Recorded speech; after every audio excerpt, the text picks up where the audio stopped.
বাংলাদেশের ভূখণ্ড ব্যবহার করে চলবে ভারতের ট্রেন। নতুন এই ট্রানজিট চুক্তি বাস্তবায়ন হলে বাংলাদেশের ভিতর দিয়ে রেলপথে সরাসরি পণ্য পরিবহনের সুবিধা পাবে ভারত। তা নিয়ে রাজনৈতিক মাঠ থেকে সামাজিক যোগাযোগ মাধ্যমে বইছে আলোচনার ঝড়। নতুন এই চুক্তির বিনিময়ে কে বেশি লাভবান হবে, ভারত নাকি বাংলাদেশ, এবং কোন রুটে চলবে ভারতের এই ট্রেন, তা জানাবো আজকের এই ভিডিওতে। চলুন শুরু করা যাক। বাংলাদেশের রেলপথ ব্যবহার করে ভারতের উত্তর পূর্বাঞ্চলীয় রাজ্যগুলোর সঙ্গে যোগাযোগ সহজ ও উন্নত করার জন্য সমঝোতা স্মারক স্বাক্ষর করেছে বাংলাদেশ ও ভারত।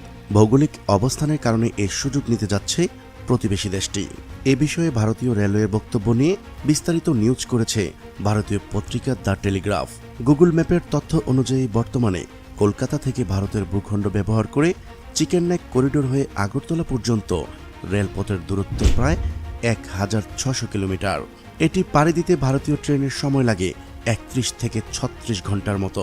আর যদি এটি বাংলাদেশের ভিতর দিয়ে ঢাকা হয়ে পাড়ি দিতে দূরত্ব কমে দাঁড়াবে প্রায় ৫০০ থেকে ৫৫০ কিলোমিটার। তখন ভারতীয় ট্রেনের এই পথ পাড়ি দিতে সময় লাগবে মাত্র ১১ থেকে ১২ ঘন্টা। তবে দৈনিক প্রথম আলো একটি গুরুত্বপূর্ণ তথ্য তুলে ধরেছে যে বাংলাদেশের এই রেলপথের বেশিরভাগ অংশই পুরনো। এমনিতেই বাংলাদেশের ব্রডগেজ রেলপথের ভার বহনের ক্ষমতা ২২.৫ টন, যা ভারতের রেলপথের ভার বহনের ক্ষমতার ২২.৮২ টনের চেয়ে কিছুটা কম। দর্শনা চিলাহাটি রেলপথের বেশিরভাগ অংশ পুরনো হয়ে যাওয়ার কারণে এই ভার বহনের ক্ষমতা আরও কমে গেছে। এরকম অবস্থায় ভারতীয় মালবাহী ট্রেন নিয়মিত চলতে শুরু করলে বাংলাদেশ অংশের রেলপথ তার কতটা ভার বহন করতে পারবে, সেই প্রশ্ন ওঠাই স্বাভাবিক। বাংলাদেশ রেলওয়ের পথ ব্যবহার করে গেদে দর্শনা দিয়ে Haldibari Chilahati cross border interchange point পর্যন্ত একটি পণ্যবাহী ট্রেন ট্রায়াল চালানো হবে, যা আগামী জুলাই মাসের কোনো এক সময়ে এটি হতে পারে।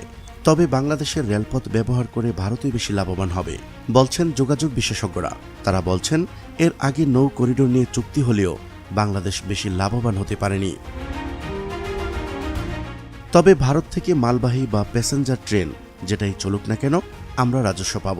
ট্যারিফ কমিশন একটা ভাড়া ঠিক করে দেবে, তাতে রাষ্ট্র আর্থিকভাবে লাভবান হবে।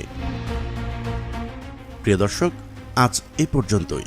শুরু থেকে শেষ পর্যন্ত চেষ্টা করেছি বাংলাদেশের ভূখণ্ড ব্যবহার করে ভারতের রেল চলাচলের সঠিক তথ্য উপস্থাপন করতে। কোথাও কোনো তথ্যগত ভুল কিংবা আপনার পরামর্শ থেকে থাকলে তা কমেন্ট করে জানাতে পারেন। নিশ্চয়ই আবারও দেখা হবে নতুন কোনো বিষয় নিয়ে। ততদিন পর্যন্ত মহান আল্লাহ তাআলা সবাইকে ভালো রাখুক, সুস্থ রাখুক। আল্লাহ হাফেজ।